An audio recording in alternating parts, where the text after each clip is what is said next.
বিসমিল্লাহির রহমানির রহিম। সুপ্রিয় দর্শক শ্রোতা, আসসালামু আলাইকুম।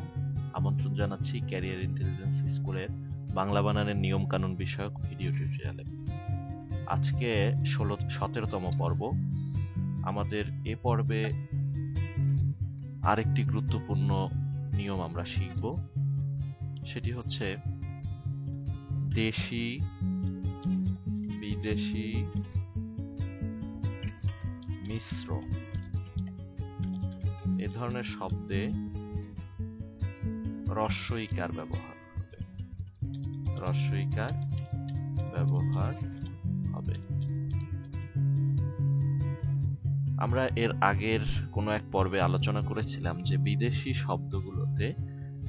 শব্দগুলোতে সবসময় রস্বইকার হয়।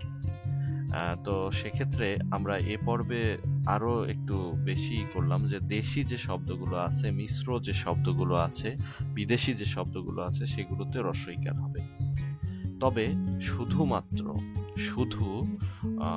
তৎসম, অর্থাৎ যে শব্দগুলো সংস্কৃত থেকে হুবহু এসেছে, এই যে শব্দগুলো আছে, এই শব্দগুলোকে আমরা দীর্ঘইকার ব্যবহার করতে হবে, আমাদেরকে দীর্ঘইকার ব্যবহার করতে হবে। তো যাই হোক, আমরা একটু কয়েকটা উদাহরণ দিলে বিষয়টি ক্লিয়ার হবে। দেশি বিদেশি মিশ্র শব্দে রস্বইকার হবে। যেমন ধরুন সরকারি, রস্বইকার। অনেকেই কিন্তু দীর্ঘইকার দিয়ে লেখেন, এখানে কিন্তু সরকারি। ঠিক তেমনি ভাবে তরকারি, রস্বইকার হবে।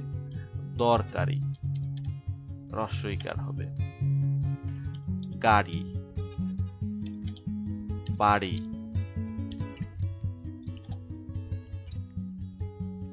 তারপরে শাড়ি,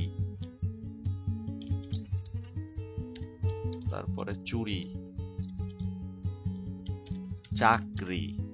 এখানে একটি কথা বলে রাখি, আপনারা কেউ চাকুরি লিখবেন না। চাকুরি আসলে শব্দটি সাধু ভাষায় ব্যবহার হয়। তো আমরা যেহেতু চলতি ভাষায় কথা বলার চেষ্টা করি অথবা লেখার চেষ্টা করি, সেক্ষেত্রে আমরা চাকরি লিখব। ঠিক তেমনি ভাবে মাস্টারি, মাস্টারি করে, অমুকে অমুক জায়গায় মাস্টারি করে, এই যে মাস্টারি করে, মাস্টারি কিন্তু রস্বইকার হবে। ঠিক তেমনি ভাবে পাগলামি, পাগলামি, এখানে কিন্তু দীর্ঘইকার হবে না। আপনারা মনে রাখবেন, পাগলামি লিখতে অবশ্যই রস্বইকার হবে, রস্বইকার হবে এবং এটা ব্যবহার করবেন। ঠিক তেমনি ভাবে পাগলি, বোমাবাজি,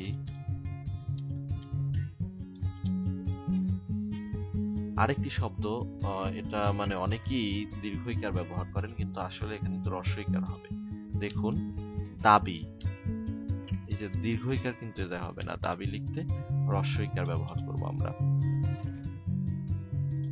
বেশি, বেশি লিখতে গিয়ে অনেকে দীর্ঘইকার দিয়ে ফেলেন, এখানে কিন্তু বেশি দীর্ঘইকার হবে না। বেশির দীর্ঘইকার একটা আছে যেখানে এরকম হবে বেশি, সেটা হচ্ছে বেশ ধারণ করা, কোনো বেশ ধারণ করা, ছদ্মবেশী আমরা যে বলি, সেখানে কিন্তু দীর্ঘইকার আপনি ব্যবহার করবেন।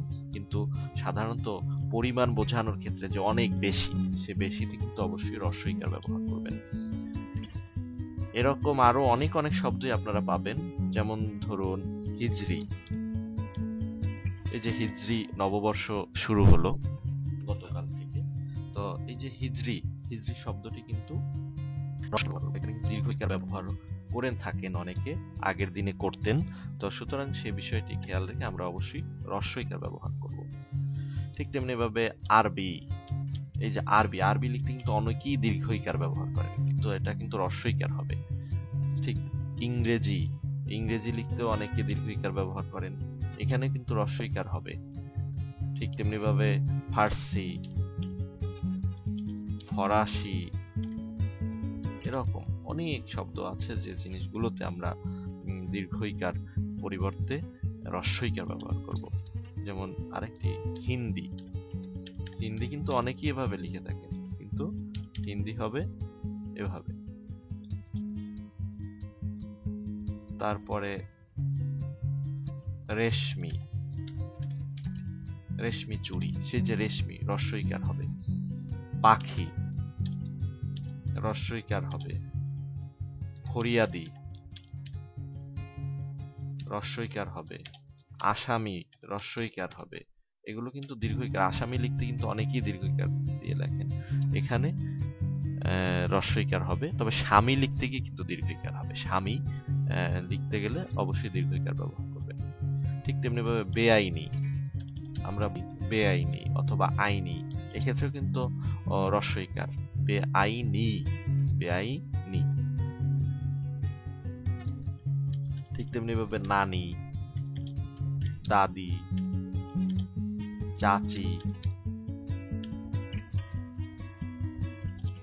মাসি,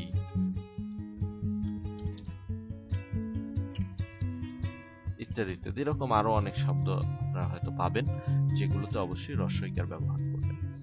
আমি আবারও বলছি, অতৎসম অর্থাৎ তদ্ভব, দেশি, বিদেশি, মিশ্র শব্দ।